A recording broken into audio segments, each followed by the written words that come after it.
merci à Jess Connell pour le matériel d'artiste.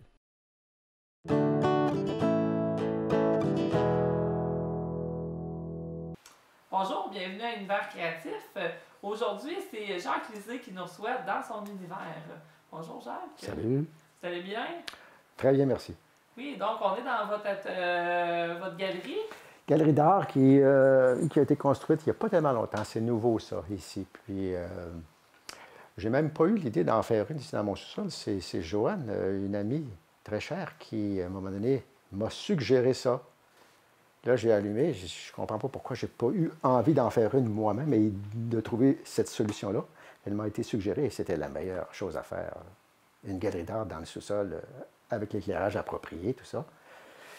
C'est magnifique. Je descends souvent ici juste pour regarder mes pièces. Je pense que je vais arrêter de vendre mes pièces pour pouvoir conserver. Non, je ne ferai pas ça. Je ne ferai pas ça. Non, bien là, vous me disiez, dans le fond, que vous aviez commencé, là, quand vous aviez commencé à travailler, vous n'aviez jamais manqué d'ouvrage. Ça, je touche du bois. Hein, pour avoir réussi à avoir que des commandes et des pièces que je fais moi-même pendant 50 ans sans arrêt, là, faut croire que les gens aimaient ce que je faisais, j'ose croire. C'est la solution que j'ai trouvée. Il n'y en a pas d'autre, tu sais. Commande par commande, à un moment donné, je reçois une commande intéressante. La personne en parle, montre la pièce à ses amis, qui eux aussi aimeraient s'en avoir une. Ça fait boule de neige, et ça fait boule de neige depuis 50 ans. Il y a juste la COVID qui a dérangé un petit peu, mais c'est en train de reprendre en ce moment-là. OK. Puis pourquoi vous avez commencé à faire de la sculpture? Ah ben, nous autres, on allait souvent à Saint-Jean-Port-Joli voir les bourgots. On allait à Rivière-du-Loup, puis on arrêtait à Saint-Jean-Port-Joli. J'ai été influencé par les bourgots à Saint-Jean-Port-Joli. C'est là que j'ai eu le goût de faire le métier d'artiste. Mais je n'ai pas commencé tout de suite. Okay. C'est venu par après. Là, et puis, ça, c'est un événement où j'ai senti le besoin de faire ça. Mais ça a été plus fort lorsque je suis allé voir une exposition pas loin d'ici. Dans la campagne, il y avait une exposition dans une maison privée, puis il y avait plein de belles toiles. Puis là, j'ai eu un coup de cœur encore plus puissant. Là, je savais qu'un jour, je ferais ça. Okay. Bon, je n'ai pas commencé tout de suite parce que j'ai été boucher. J'ai travaillé dans une épicerie pour mon père et mon oncle, Jean-Claude, et puis la planche de boucherie, là, qui est du merisier laminé, quand elles sont vieilles, il l'enlève, mais il restait un beau petit bout. J'ai sculpté ma première sculpture là-dedans, dans le merisier laminé solide. Ça me prenait des drills pour pouvoir creuser, tu sais. J'ai vendu ça 50 $, une belle grande pièce d'ailleurs. C'était une reproduction d'Horatio Walker, Les scieurs de bois. Mais après ça, j'ai compris que c'était le pin ou le tilleul, le bois de préférence pour la sculpture, et puis je me suis adapté. C'est commencé par la boucherie. Alors la boucherie mène à tout. Là, après, vous êtes allé étudier? Non, je n'ai pas étudié. C'est-à-dire peut-être un cours de quelques semaines seulement chez M. Gérard Lamonde sur la Bennett. Gérard, quand il touchait à mes pièces, là, je trouvais qu'il ne faisait pas exactement ce que je voulais. Ça fait que j'ai quitté assez rapidement pour continuer par moi-même. Okay. J'ai appris par moi-même. Avec l'influence des livres d'art que je regardais à l'école, j'ai appris en regardant. Tu vois, le résultat, c'est ça. Alors, j'ai compris jusqu'à un certain point, jusqu'à temps qu'on m'explique un peu que c'était vrai ce que je constatais. Et puis voilà, je suis très autonome à ce niveau-là. Okay, vous avez appris par vous-même. Oui, mais avec l'aide de... On est influencé par une centaine d'artistes, mais il ne faut pas les copier. Il ne faut pas les copier, c'est défendu. Ou peut-être être attiré un peu par sa façon de procéder que tu peux améliorer ou de façon différente, bien sûr. Ça, c'est permis aussi. Il faut les aimer, les autres aussi. Il faut les adorer même. Mais on sent que vous avez votre style, là, on voit les tableaux, là, vos tableaux derrière, puis on est capable de reconnaître un Jacques Lisée rapidement quand on en voit un. Il y a beaucoup d'humour dans ce que je fais. Les gens ricanent à regarder l'expression des personnages. Hein. De Restucci disait ça à propos de l'humour. Il dit que c'est l'âme qui est de bonne humeur. Ah! C'était cute, ça? Hein? Oui. C'est l'âme qui est de bonne humeur, l'humour. Alors, j'ai bien aimé la réaction. Alors, on s'amuse beaucoup à regarder les pièces et à constater tout le travail qui s'y trouve. Bon, il faut créer des situations, puis il y a toujours quelque chose de faut qu'il y ait une histoire que l'on découvre dans chacune des pièces, tu sais, ou la plupart. Parfois, c'est un paysage ordinaire, si l'on veut, ça aussi, c'est très intéressant. Il y a tellement de possibilités, c'est énorme. Je sais que celle derrière est un petit peu différente là, de ce que vous faites habituellement. Oui, Si vous nous raconter un cette peu, pièce-là, c'est une commande particulière où je m'attendais pas à avoir un sujet semblable à traiter. Fais-moi le cosmos, tu sais, puis je veux que tu me représentes la Terre. Et de la Terre, il sort tout ce qui vit de la Terre est censé monter vers l'au-delà, tôt ou tard, d'une certaine manière. Alors, les animaux, les mouches, les moufettes, les hommes, les femmes, tout le monde, les enfants, etc. Alors, avant que je trouve quelque chose, là, il fallait y passer 2 minutes pour trouver l'image idéale, tu sais, qui pourrait correspondre. Ça m'a pris un petit peu de temps avant de la trouver, puis même, fouf, j'ai eu l'idée. Je vois aussi, là, je ne sais pas si à la caméra on le voit ou on le montrera tantôt, mais vous en faites aussi avec comme plusieurs petites histoires à l'intérieur. Ça me plaît. Ça fait quelques années que j'ai commencé ça. Moi, j'ai fait beaucoup de chasse-galeries, nécessairement. Mais j'ai même fait une suite aux chasse-galeries. C'est qu'il y avait 8 bûcherons, je crois, dans la chaloupe, dans le canot plutôt. Alors, j'ai fait sur la longueur, comme ça, 8 petits carrés de 12 par 12. Non, 8 par 8 seulement. Et puis, on voit les bûcherons qui sont sur la galerie, comme une photo de famille sur la galerie, où la dame a son petit bébé. Il y a un autre enfant qui a un petit canot, qui est le jouet de l'enfant, c'est un petit canot. Ah. Il y a 9 pièces, on voit les familles différentes. Et la dernière pièce, le petit canot, il s'envole. Il était aussi enchanté, le petit canot en question. Alors, tu vois, les petites histoires sont intéressantes. Ça, c'en est une différente. C'est comment qu'on arrive au mouton jusqu'au gilet de laine. Alors, tu vois, ils tondent le mouton, là, celle qui le rouet, et puis la tricoteuse, et les enfants qui s'amusent dans la neige avec leur gilet de laine. Tu sais. Bon, il faut trouver une petite histoire qui se tient. Ça, c'est différent, c'est très amusant, j'adore ça. C'est peut-être pour ça qu'on sent votre humour. Hein? On sent que vous avez de la joie quand vous parlez de vos histoires. Est-ce qu'il y a tout le temps une histoire dans vos œuvres?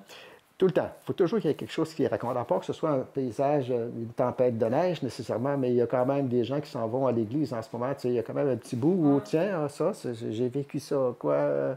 Je rejoins beaucoup plus les gens de cette manière-là, tu sais, en racontant dans mes œuvres. Ce que l'on vit partout. Tu sais. La vie, c'est ça. Alors, il faut la raconter. Écoute, nos grands-pères nous en ont raconté des histoires, on n'en a pu finir. Et que là, vous, c'est votre façon de nous raconter vos histoires. Voilà. Tous les peintres racontent, même si c'est un paysage bien ordinaire, ils ont vécu le lieu où ils ont pris leur croquis, tu sais, puis ils ont raconté un paquet d'histoires à quiconque les côtoyait, tu sais. Pourquoi que j'aime ce paysage, c'est parce que ça raconte quelque chose que j'ai vécu, etc. La même chose, d'une certaine manière, ailleurs, tu sais. Alors, on communique beaucoup avec les gens de cette manière-là, tu sais, en racontant ce que l'on vit à chaque fois. Qu'on fait une pièce, bien sûr. Tantôt, quand on jasait, on parlait d'inspiration, de où ça vous vient l'inspiration, puis je pense que vous aviez quelque chose que vous vouliez me raconter, mais que vous ne l'avez pas dit. Une histoire abracadabrante, et pourtant, elle est merveilleuse. Et, bref, quand je regarde mes pièces que j'ai faites dans le passé, une, entre autres, à Disraeli, où j'ai eu un contrat du 1%, c'était une grande murale, tu sais, puis quand je vais la voir, je la regarde, puis là, je me dis, j'ai une drôle d'impression, là, tu sais, je me dis, mon Dieu, c'est-tu vraiment moi qui ai fait ça? Il y a tellement d'ouvrages, je ne sais pas. J'ai l'impression d'être un outil dans les bras de quelqu'un d'autre. Par contre, j'ai eu une amie, Joanne, entre autres, que j'aimais beaucoup, une amie comme ça, qui m'a donné la réponse. Pourquoi est-ce que j'ai cette impression-là que c'est pour moi qui l'a fait, mais que je suis un outil dans quelqu'un d'autre? Elle m'a dit tout simplement, et c'est pas compliqué, c'est ton âme. J'ai arrêté de me poser des questions. J'ai eu ma réponse. Parfait, on n'en parle plus. Alors, parfait, moi, je suis prêt à travailler pour quelqu'un d'autre. Si c'est mon âme, j'ai hâte de la connaître, tu sais. On se reverra peut-être un de ces 4. Dans le fond, je me demandais, tu sais, là, c'est de la sculpture, mais il y a beaucoup de peinture aussi. Est-ce qu'on dit que c'est une peinture ou c'est une sculpture aux œuvres? Ça s'appelle un bas-relief. Bien, il faut rajouter la couleur, alors ça s'appelle bas-relief polychrome. OK. Oui, c'est le nom scientifique qui est utilisé dans les gros incenses, là, tu sais, là, les gens intelligents, tout ça. et non pas du bois coloré. OK. Mais le polychrome, enfin, j'aime bien le mot, j'aime ça l'utiliser, mais je l'explique à chaque fois. Qu'est-ce que ça veut dire? Qu'est-ce que ça veut dire, polychrome? Et voilà, alors j'explique la situation. Aux personnes qui le demandent, bien sûr. Alors, ça veut dire quoi, polychrome? Plusieurs couleurs. Plusieurs couleurs. Monochrome, une couleur. Polychrome, plusieurs couleurs.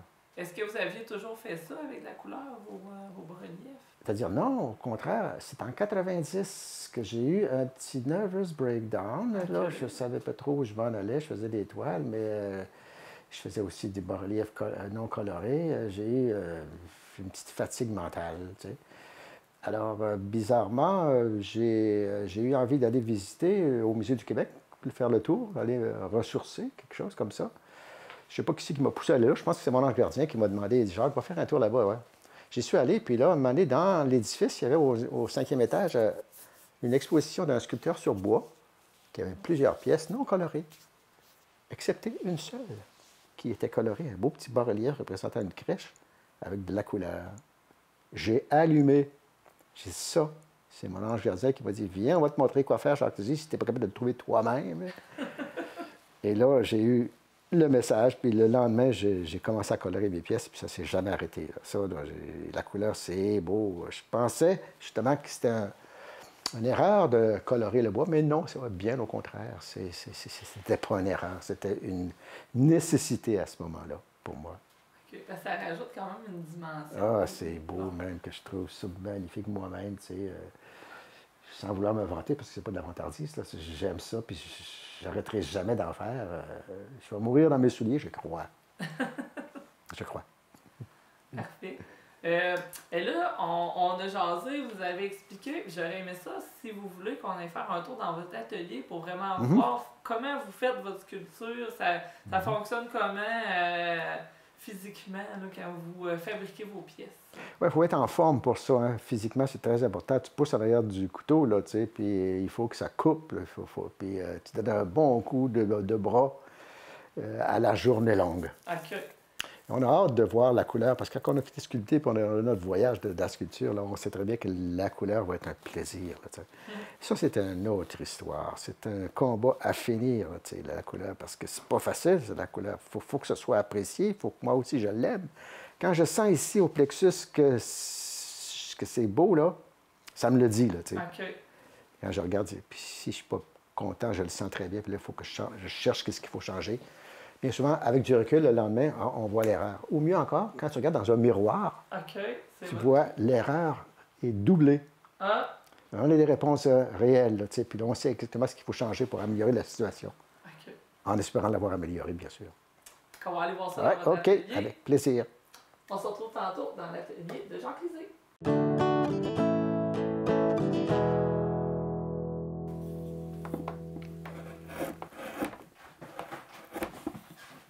On est maintenant rendu dans l'atelier de M. Lisée. On va pouvoir le voir travailler puis lui poser des questions sur le travail.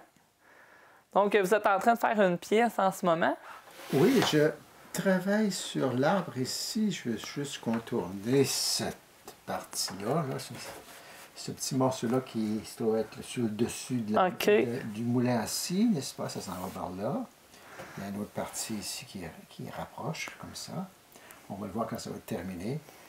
Et puis, c'est fait à partir de ce croquis-là. OK, ça, c'est vos croquis. Il est grandeur nature, votre croquis. Grandeur nature, toujours. OK. Ça serait perdre du temps que de faire ça par morceaux, là, puis agrandir ça Dieu que comment.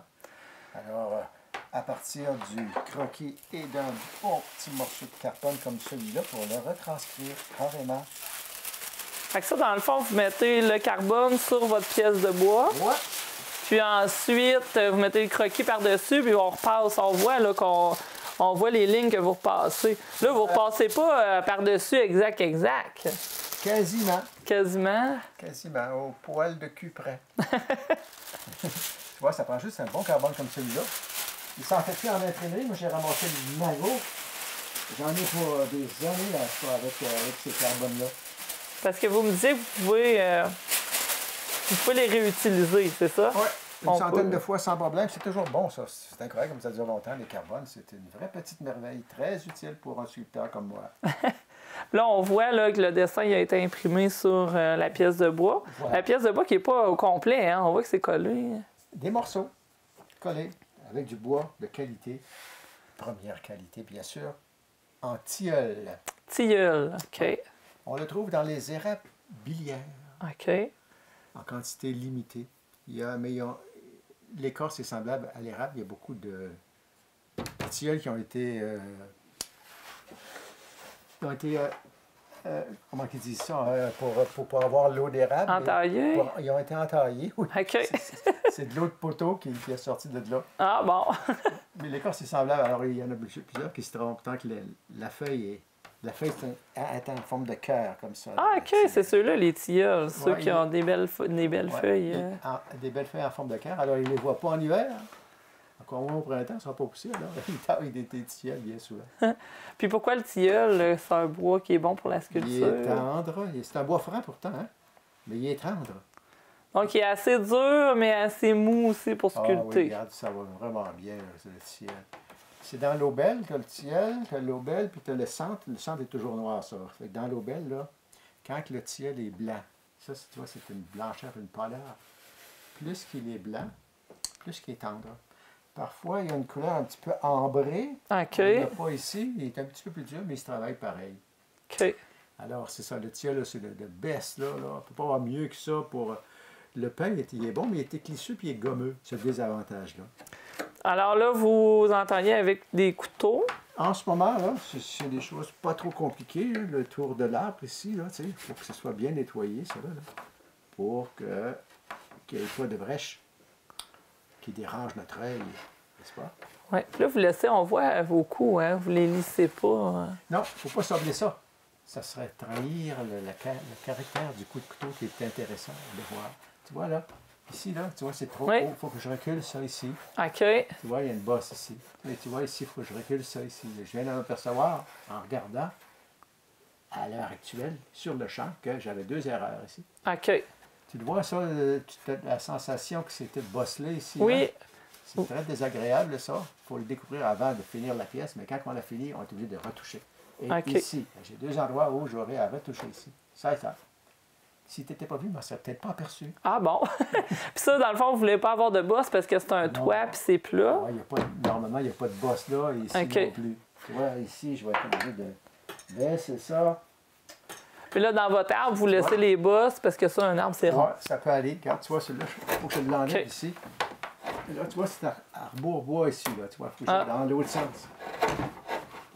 Parce que ça fait des petites éclisses, non? Oui, ça fait des graphilles. Et tu vois, j'ai commencé à le baisser. Là. Je vais essayer de le baisser encore. Puis ici aussi, là, ça va baisser ici. Il faut que ça baisse là. Je l'ai marqué pour m'en souvenir. Puis une pièce grande comme ça vous prend à peu près combien de temps à la réaliser? Le tout, là, c'est un gros mois avec le croquis, préparation du bois, la transcription, l'ébauchage, et puis la sculpture proprement dite, la coloration par après, et visionner tout ça, regarder si on n'a pas des changements à faire, si on a fait des erreurs, corriger à l'infini, tout ça. Quand c'est terminé, ça a pris un gros mois solide. Un bon mois, c'est beaucoup de travail. Vous, est-ce que vous avez une routine de travail quand vous venez à l'atelier? Tous les jours le matin, je suis très efficace. Moi, l'après-midi, parce qu'il faut que ça avance, ça, cette histoire-là. OK. Si tu retardes, là, ça devient décourageant comme il y a beaucoup de travail à faire. Tu sais. Alors, il faut être assidu au travail. OK. Très important. Sinon, on ne s'en sort pas. Alors, écoute, je fais ça depuis 50 ans et puis je suis aussi en forme maintenant que je l'étais il y a 20 ans. Je n'ai pas perdu ma santé loin de là, même si j'ai eu des petits problèmes de santé à un moment donné. Hey, j'ai failli mourir du cancer envoyé par là. Ah ouais? J'ai eu ça, 2 cancers, un par derrière l'autre. Mais je m'en suis sorti, indemne. Ça fait déjà 15-16 ans de ça, ça fait longtemps que ça n'existe plus. Il y a juste une solution pour éviter des problèmes de santé, c'est qu'il faut manger des fruits et des légumes crus, c'est pas compliqué, c'est exactement ça qu'il faut faire. Alors, c'est simple, hein? Alors voilà, il faut être en forme pour faire la sculpture, c'est sûr. Parce que c'est physiquement, Physiquement, c'est très demandant. OK. Jusqu'à temps qu'on fasse la couleur, où là, c'est reposant, mais c'est une bataille à finir, la couleur, parce que il faut que ce soit beau, il faut qu'on réussisse. et que les gens ne voient pas s'il y a des défauts ou des dérangements pour l'œil. Là, j'aurais été curieuse, dans le fond, comment vous faites pour décider que ça, là, ça va être un petit peu plus bas, ça va être plus surélevé? Ouais, Décider... la composition fait que forcément, il fallait que je recule ici. Ça ici, ça peut se faire en surface malgré tout, mais ça va reculer. Ici, ça va reculer cette partie-là. On va reculer encore au moins ça, là, au moins un beau quart de pouce et plus. C'est juste cette partie-là. Ici aussi, ça va reculer. Je vais m'en apercevoir au fur et à mesure que je vais la faire, mais tout le reste ici, ça va être assez en surface. OK. Ça aussi. Mais tu peux prononcer la profondeur ici, si je voudrais, tu sais, si je n'aurais besoin. OK. Ici, je vais en avoir besoin, tu vois, pour reculer d'au moins ça. Ici aussi, d'au moins ça, pour faire cette ligne-là. Il va tout avoir un gain de cause. Chaque objet, il faut que ça donne l'impression que la profondeur est là, jusqu'à un certain point. OK. Vous n'avez pas besoin d'avoir très creux de bois. Non. Ce que je 3 quarts comprends. de pouce, c'est suffisant. Un demi-pouce de relief, tu peux tout faire là-dedans. C'est le dessin qui donne l'illusion de la profondeur. OK. Quand le dessin donne cette illusion, tu vas la retrouver ici. C'est pas le fait de creuser creux pour aller plus loin, non. C'est bien. Si on faisait ça au début, on sculptait dans 2 pouces d'épais, ça ne valait pas la peine. On faisait des épaisseurs désagréables qu'il fallait éliminer. Là, c'était beaucoup de travail pour un résultat moindre. OK. Mais quand ton dessin est bien préparé, ta composition est bonne, tu n'as pas besoin de creuser. Je pourrais même juste faire une ligne. Autour, ça... Mais disons que sculpter comme ça, le bois, là, c'est toute une autre affaire. Vous aimez ça? Il faut, c'est tellement beau, c'est tellement beau. Là, dans le fond, vous faites comme une ligne autour de vos objets, puis après ça, vous creusez un petit peu plus. Oui, et puis cette ligne-là est très importante. C'est quand tu as fini la couleur, ce qui aurait été intéressant d'en jaser de ça. Un détail très important qu'on fait à la toute fin, quand tu as tout fini la couleur, moi, je mets un vernis là, tout de suite, 2 couches de vernis solide. OK. Après ça, je me mets une mixture foncée, c'est pas du noir, c'est bleu, rouge, jaune. Ça donne une couleur foncée qui noircit en séchant. OK. Ça donne un bleu très foncé, mais c'est comme du noir. Puis là, je prends un pinceau un pinceau mouillé, je dilue un peu, puis là, j'en rajoute ici au pinceau, puis là, je l'essuie. OK. Je l'essuie avec un Bounty, n'est-ce pas? Puis là, tu revois toutes les lignes. Ah, Tout elles ça réapparaissent. dessine. Si je faisais pas ça, ça serait pas beau. OK. Là, le dessin, là, il se dévoile au complet. Là. Ça, c'est tellement beau. C'est impératif. Il faut faire ce détail-là. Je l'ai compris, ça, assez rapidement d'ailleurs. Parce qu'avant de faire la ligne en question, on regarde ça, ouais, c'est bien beau, mais il me semble qu'il manquait quelque chose. Et c'était ça. Ça, c'est un petit secret qu'il faut mettre en pratique, qu'on peut révéler sans problème. Parce qu'en réalité, c'est le dessin qui est là et qui est tout le génie qui sort, c'est dans le dessin. Tandis que ça, la ligne, c'est un truc qui aide beaucoup. OK. Pour faire ressortir les choses, puis après ça, vous rajoutez votre couleur. C'est beau de voir le résultat après. Là, tiens, là, oh boy, là, je suis content. Sinon, je ne le serais pas. Non? Sans ça. Non, je ne le serais pas.